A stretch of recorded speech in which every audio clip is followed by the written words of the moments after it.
Отбивается Вейтер. Вот, на первом фестивале, как вы помните, Строитель выставлял команду, которая играла в мини-хоккей с мячом. Под вывеской сборная Коми. Под вывеской сборной Коми. Ну, все игроки, которые там выступали, были именно уроженцами Республики Коми, поэтому вывеска была правильной, и ничего здесь такого странного не было. Я думаю, что сейчас будет еще один фестиваль в августе, и почему бы не повторить, да? Понятное дело, что там уже больше будет молодых хоккеистов, потому что если смотреть основу сейчас, то из Республики Коми получается, Иван Кораблин, Сергей Елфимов. Кстати, есть Сергей Елфимов на поле, я вот, простите, не заметил, да, в заявке. Вот, Сергей Елфимов, Никита Агафонов, Артем Лихачев. Вот, воспитанники местной школы хоккея с мячом. Вот, собственно говоря, вот они, да плюс молодые из команды «Строитель 2». Почему бы им не проявить себя? Это так, знаете, перед сезоном небольшая разминка. Потому что болельщики не совсем скучали. Здесь Строитель головой зарабатывает. 70-я минута игры.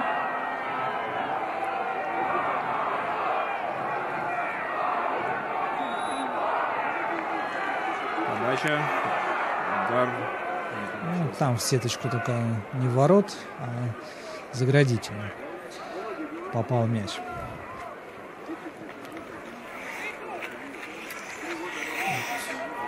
Немножко успокоилась игра. Логично. Такой был выплеск эмоций. Целая серия голов в дебюте второго тайма. И сейчас к середине тайма уже команды спокойно играют. Момент. Ну, сейчас Вейтер должен забивать. Фантастика. Я не знаю, как они это смогли запорать этот момент. Да, просто вернейший шанс. Выход 1 на 1. Небольшой угол совсем. Ну и угловой. Угловой все-таки Вейтера. Хотя бы угловой. Сейчас мы посмотрим, как... Ну, да, здесь Максим Шакиров, да. Блестящий сейв правой рукой. Ну и здесь на добивании еще Евгений Леухин помог, подстраховал своего голкипера. Так что здорово. Показал реакцию Максим Шакиров. Здесь вот после этого углового, где мяч сейчас у нас Суфинов остается, то есть активно встречает гостей скорские хоккеисты, выбрасывает его на фланг и здесь попридержать, сбить атакующий порыв гостей. Сергей Шибонкин, капитан команды, знает, что делать. Например, сейчас пойти вперед и отдать пас. Надо, конечно, вперед, но...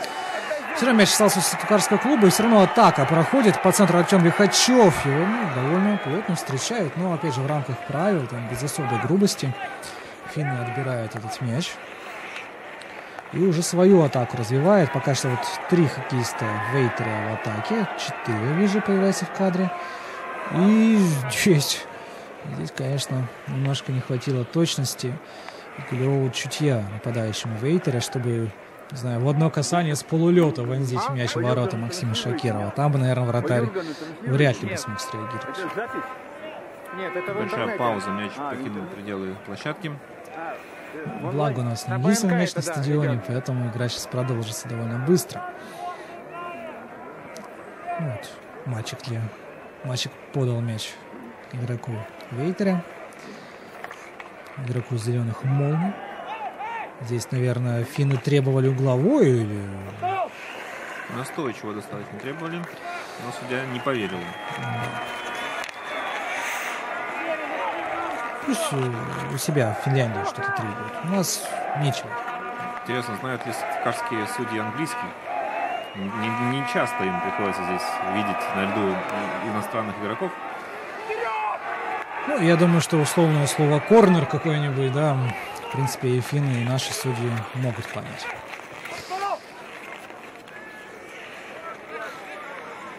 Вообще могли бы по Коми изъясняться. Вот, 51 номер Тони Хауска ждет мяч, чтобы ввести его в игру после аута. Следует заброс. Короче, нарушили игроки Строителя правила, слишком близко стояли к мячу. Вот он такое предупреждение символическое получили. Строитель прервал атаку, это Евгений Люхин с мячом. Пас не совсем точный вперед. Финны обороняются и забирают этот мяч себе. Что мы давно не видели ворот финнов в опасных моментах. Ну, в общем-то, финны подумали, что, наверное, 7 пропущенных мячей хватит. Или, может, строитель просто успокоился. Мне ваша версия тоже нравится. Пока, да, игра вот сейчас последние минуты проходит вот на половине поля строителя. Ну, в любом случае, в таких вот 100% моментов Вейтеря тоже создает немного, да, то есть можно их пересчитать по пальцам. Хотя, в принципе, этого хватило бы, чтобы сравнять счет, на самом деле. Да, командное предупреждение получается. Ну, это говорю, это в том моменте, где игрок строителя был возле мяча, ближе, чем положено. Так что еще одно такое командное, и в меньшинстве останется строитель. Ненадолго, да и играть осталось, собственно, 16 минут, даже чуть меньше. Но все-таки хочется еще голы увидеть в этой встрече. Ну и, наверное, все-таки, не знаю, хотелось бы, наверное, все-таки Дениса Гутаренко увидеть на воротах, чтобы просто не просто потому, что там Максим Шакиров что-то там как-то не так играет, наоборот, играет прекрасно. Ну, просто чтобы была игровая практика у Дениса. Вот здесь не удалось пройти в штрафную нападающим. Илухин, по-моему, это был. Ну, значит, тогда защитнику. Он смело так достаточно пошел, но угловой заработал. Да, и Сергей Шибонкин из углового флажка. Да, 37-й номер Евгений Люхин. Правый. Удар. Здесь кто-то, по-моему, все-таки у вратаря даже мяч попал. С этого ракурса. Да, мне тоже так показалось. Ну, наверное, правильно говорить, не попал, а вратарь сыграл. Ну, давайте с этой камеры посмотрим. У меня не такой быстрый глаз, чтобы определить. Да, кстати, технический онлайн сообщает, что удаление в составе финнов. Эри Верхеля за остановку мяча неразрешенным способом. Вот только что хотел сказать, казалось бы, а за что, да? Ну, отметился в протоколе голом, простите, голом, и отметился в протоколе удалением. В общем-то.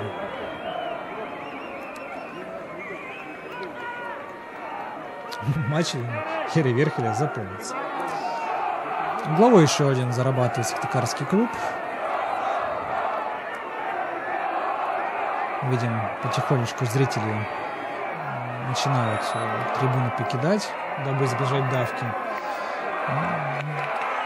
Не знаю, я бы на месте еще бы оставался, потому что игра еще радует, и играть еще 14 минут, и голы должны еще прийти. Ну, в любом случае, те, кто вдруг покинет трансляцию, прочитают или покинут трибуну, прочитают об итогах матча на БНК. И после матчевые комментарии тренеров непременно тоже появятся на ленте нашего агентства. Маленькая нативная реклама. Да, продолжаем смотреть хоккей. И я думаю, еще в этом матче все решится в заключительные минуты. Потому что финны еще явно, так сказать, не смирились. Ну вот сейчас здесь офсайд. 55-й номер Янихауска, капитан команды, бежал, стремился к выходу 1 на 1. И вот сейчас он не согласился с решением арбитра. Так это отмахнул рукой. Типа, свести что хочешь, я буду все равно при своем мнении. И строитель очередной атаки. Здесь не удается пройти снова по центру. Финны все-таки стали внимательнее играть в обороне. И вот такие сольные проходы, которые там были у Сергея Шибонкина, как помните, Михаила Селедкова, да, в самом начале второго тайма, вот они уже не проходят. А вот у финны красиво. Здесь 3 человек уложил нападающий Вейтеря. Купились они на его ложные замахи. Благо, что удара как такового акцентированно не последовало. До вратаря и до ворот, что мяч даже и не дошел. Здесь, конечно, свободный удар небольшой Вейтера. Владение сохраняет. Здесь, конечно, в пределах правил все было сыграно. И Вейтера продолжает сохранять владение. Была попытка поймать на линии офсайда защиту строителя. Не удалось, к сожалению, ответить контратакой. Мяч все равно у строителя остается. Да, ответят обычно. Позиционно.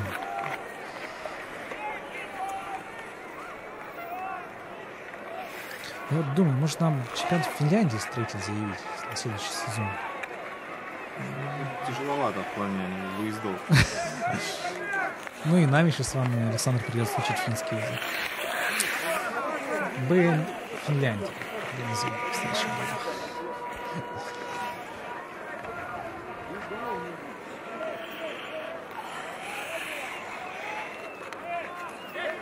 Кстати, всем, кто посмотрел тот эфир, кому, например, понравились финны, они не могут не понравиться своей яростью и напорством, и упорством, и наглостью, то, в общем-то, рекомендую посетить сайт. Довольно информативно, прекрасный дизайн, прекрасная передача. Здесь, ох ты, что происходит. Здесь, наверное, Максим Шакир это не разобрался с Сергеем Филатовым, да. Да, неприятное столкновение. Могло бы и без него все обойти, если бы поняли друг друга защитники и вратаря. Мы помним, что Сергей Филатов был травмирован, сейчас тоже, по-моему, за руку держится. Вратарь, конечно, первый был на мяче, не видел этого. И Филатов бросился в прыжке выбивать мяч уже из-под клюшки финского хоккеиста. Видел бы он, бежал просто с неподнятой головой, с опущенной был. Да? Если бы посмотрел, ну там, наверное, времени не было. Если бы вратарь бы крикнул я. В общем, немножечко так не совсем приятная ситуация. К счастью, обошлось без травм. Да. Продолжают матч. Это радует, потому что в такой игре получать травму, наверное, мало кто хочет. Мало кто в принципе хочет травму получать, да, тем более. В товарищеском матче, в завершающем сезон... Когда, в общем, до отпуска 10 минут, по сути. Ну, сейчас удаление в составе Вейтера. Во втором тайме эти удаления появились, да, и голов стало больше. Хотя нет. Это второе удаление в составе Вейтера. Да, во втором тайме 3-3. 6 мячей, 6, сейчас 7-5, 12, этого тоже 6. Так что пока что поровну забитых мячей в первом и втором тайме. Антон Панлендер рвется. Расстрел. Здесь от Никиты Агафонова мяч мог даже не от клюшки, не знаю, там от конька, от пояса чуть ли не закатиться в ворота. Ну, пролетел все-таки, проскакал мимо заветной красной черты.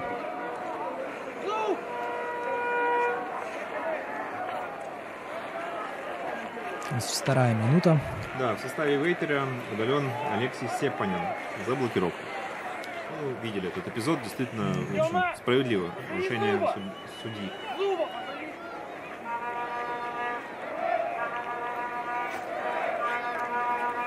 Да, трибуны, мы видим, немножко опустели. Но, с другой стороны, время... Конец игры, а мало кто хочет в очереди стоять на выходе, мне кажется. Ну, а кто-то может уже и подзамерзнуть. Не у всех есть согревающий чай в термосе.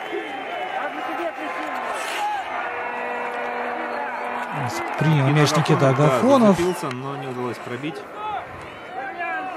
Не удалось как следует просто попасть по мячу уже с вторым движением, вторым касанием.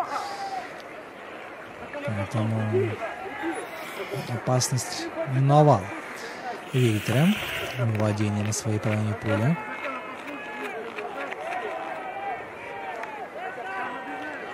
Карские хоккеисты продолжают встречать Вейтера ближе к его штрафной линии, к штрафной площади. Ну, это, наверное, же так просто обозначение больше прессинга, нежели активное воздействие. Но все же план на игру, вижу, выполняют хоккеисты строителя. Стараются следовать той линии, которую Павел Яковлевич обозначил еще в начале первого тайма. Здесь строитель в атаке. Будет ли удар? Здесь последовал неточный пас. Хотя можно было решать ситуацию и своим ударом со средней дистанции нападающим строителем.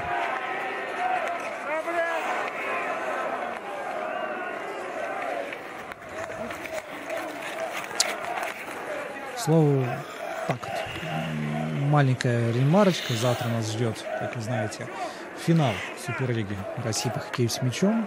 СКА «Нефтяник» у себя дома примет Енисей Красноярский. Александр, вы не забыли про наш спор? Помню. Александр, напомню, верит, что выиграет Енисей.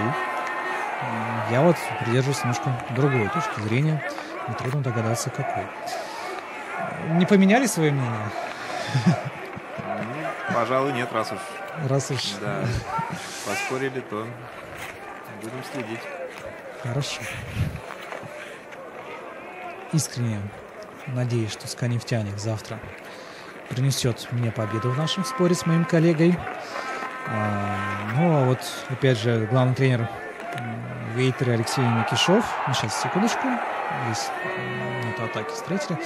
В вчерашней беседе признался, что тоже будет смотреть за этим матчем по возможности, ну или хотя бы в записи.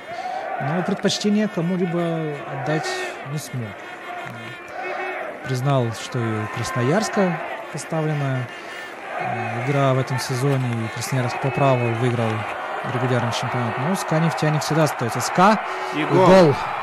8-5. И вот здесь вратарь чуть раньше стал опускаться на колени, и здесь над руками прошел мяч. Да, это Михаил Светляков, если я правильно видел. Сольный проход выдал. С покером в таком случае. Если это было, конечно. Ну, давайте посмотрим. Вот Михаил Светляков бежит. И удар.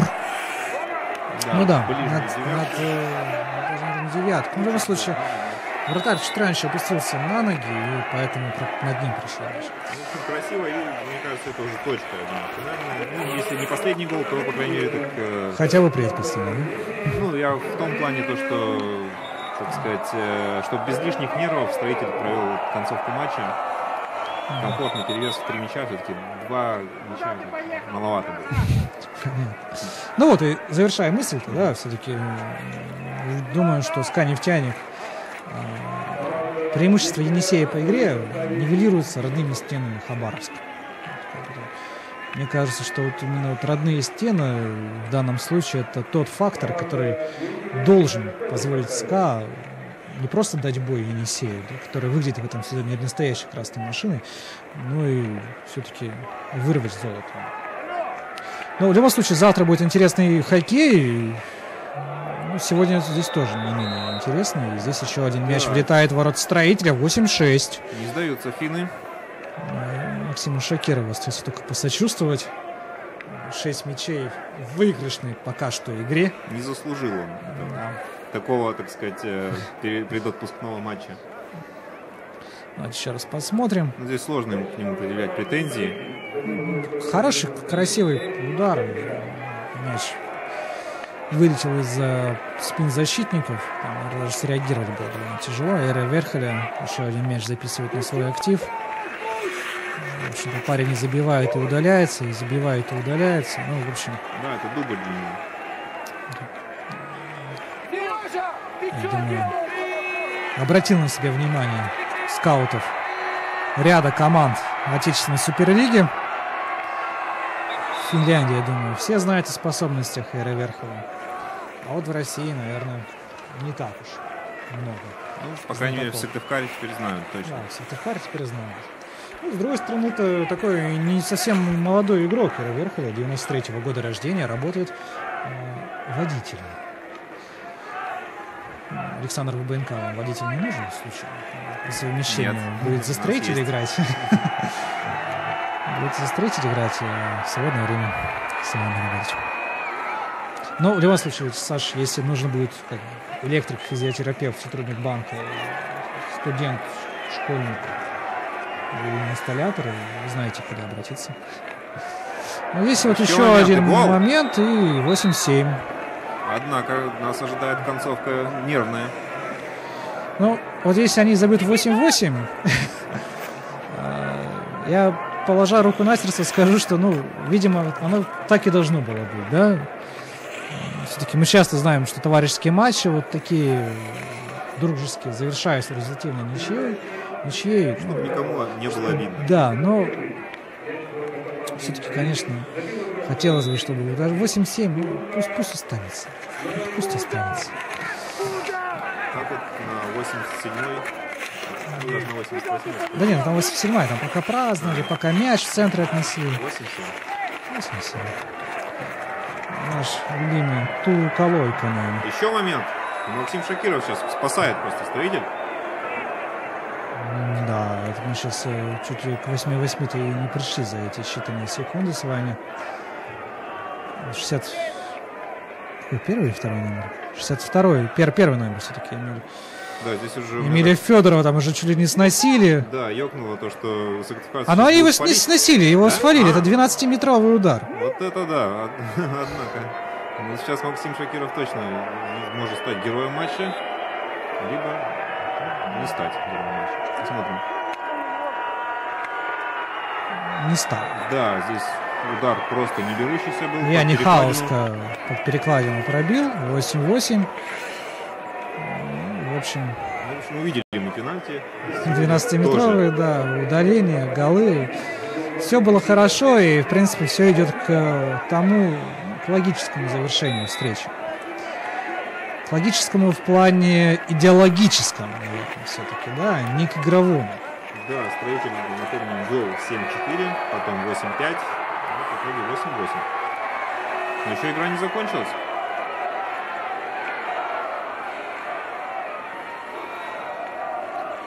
Да, Яник Хаус, капитан.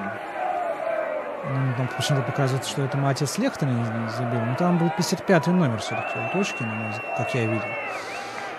55-й это все-таки капитан команды Яник Хаус. 8-8, игра еще продолжается. Неожиданно. Хотя время остальное тоже вышло. И финны говорят, что в принципе какие 8-8? Вы о чем, ребят? Теперь уже строитель в атаке. Кстати, был же тайм-аут. Да, минута добавлена должна быть. 1,5, точнее, минуты. И угловой зарабатывает строитель. В общем-то, шанс для Сыктывкарского клуба вырвать эту победу. Трудовую, да, которая могла была быть более уверенной, более крупной. Уже можно было отпраздновать минут 6 назад заранее. А вместо этого 8-8 и 8-8. Не удалось добиться этого углового. Я думаю, что после этого момента вряд ли что-то опасное мы еще увидим в этой игре. Мяч остается у Сыктывкарского клуба, с чем Эмиль Федоров, первый номер, не согласен, потому что это еще один угловой, видимо. Да, еще один шанс для строителя. Я думаю, в любом случае никто не будет разочарован матчем.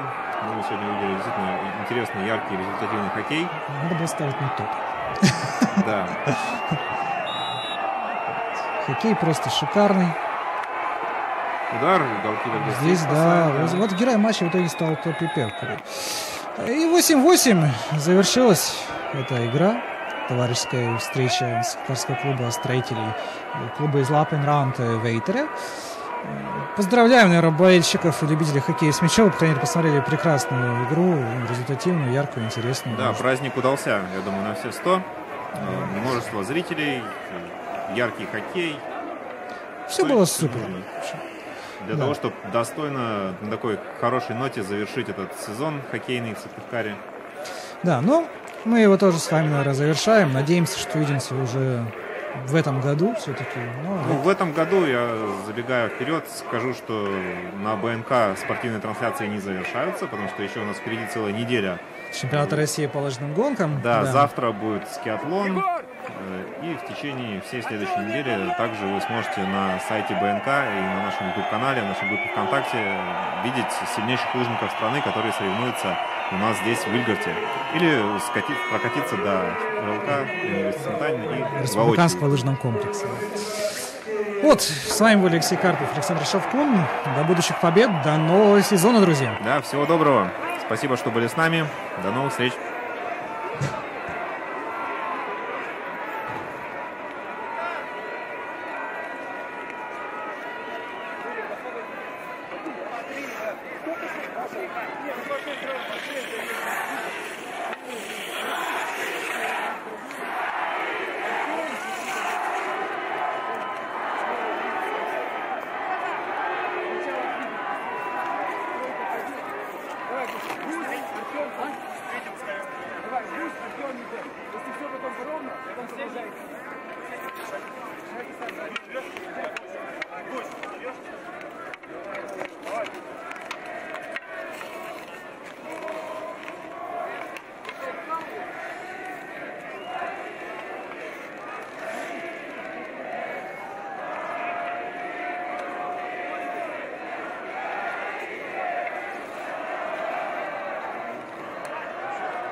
Они же не понимают, что происходит. Болельщики.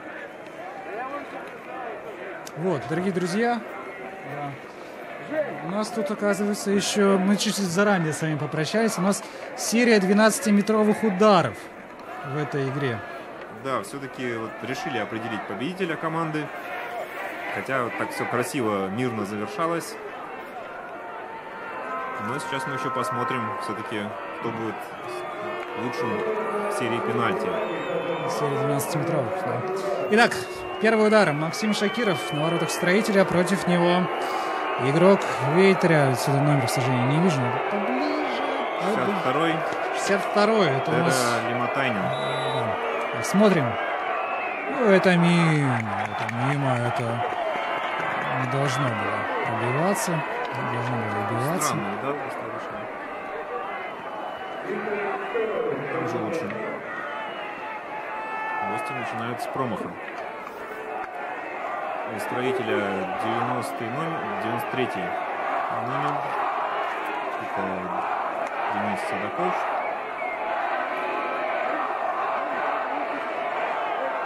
Посмотрим сейчас на удар. Так. Гол! Открывается 0-1. Давайте будем вести от бьющих все-таки серию 12-метровых. Так что 0-1.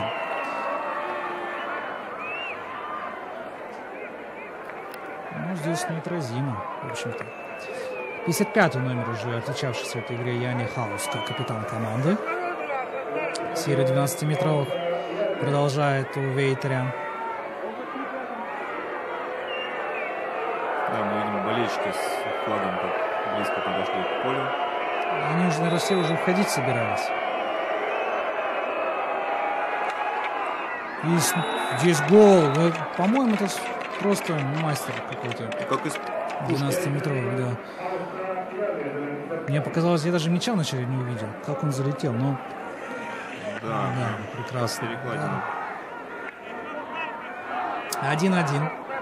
Да, вот сейчас полиция болельщиков пытается вывести из кадра.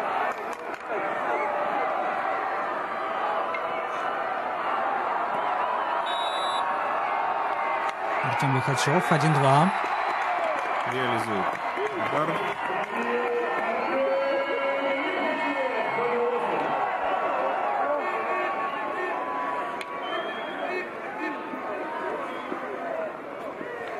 Не сказать, что удар был каким-то неверующимся, но не сказать, что финский голкипер. Сейчас 51 номер, это Томми Хауском. У точки. Удар и низом. 2-2. Да, низом пробил здесь Максим Шакиров. Оба брата Хауска отличились в серии 12-метровых.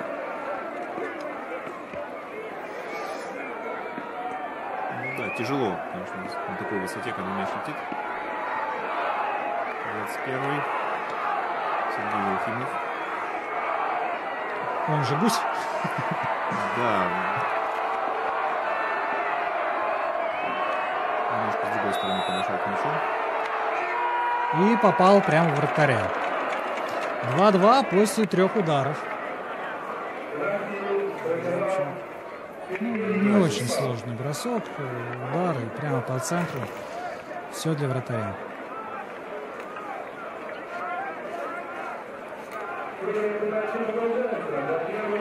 До первой ошибки. Да, ну они по 3 удара, видимо, договаривались сбить. Так что каждый подход может стать последним.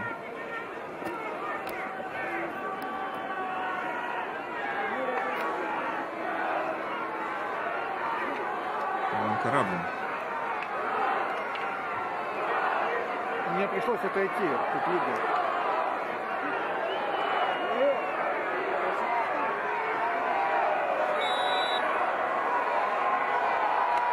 точно 2-3.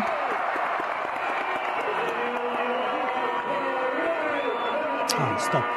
Ну да, 3-2 теперь уже можно считать. Наши открывают, теперь хоккеисты-строители стали открывать серию до первой ошибки. Сейчас, если не забьет финн, то строитель победит. 77-й.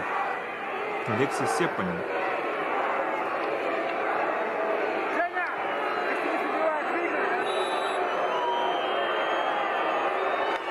Но финн забивает. Финн забивает. 3-3. И снова такой не берущийся удар в угол ворот.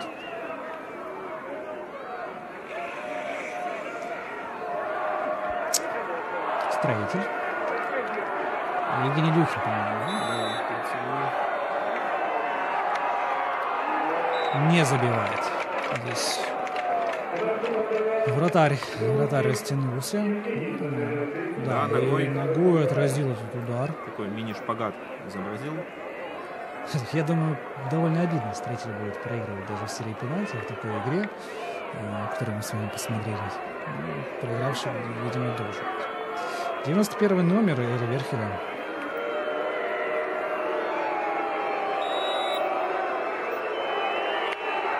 Забивает Верхеля, и Вейтря можно поздравить с победой в этой игре. По пенальти, но победа. Какая-никакая она есть. Ну, наверное, все-таки на этом, дорогие друзья, все-таки мы закончим нашу трансляцию. Пожелаем вам снова будущих побед, всех благ, удачи, счастья, здоровья, любви и денег. Да, и напомню, что всю неделю предстоящую и завтра тоже вы на БНК можете смотреть лыжные гонки, чемпионат России, который сейчас проходит у нас здесь, в Вильгарте. Да. А мы, в общем, поздравляем вас с тем, что этот матч совершился, стал большим спортивным праздником для Сыктывкара. И будем надеяться, что таких моментов будет все больше. И в 2021 году в том числе мы увидим здесь сильнейших хоккеистов мира на чемпионате мира. Да. Ну и с вами на этом уже прощаемся. Алексей Карпов и Александр Шавкун. Если только сейчас не будет еще одного овертайма. Ну, я думаю, он будет, но уже вне льда. Да. Думаю, хоккеисты хорошо, так сказать, празднуют. Да. На связи. События. До свидания. Всего доброго.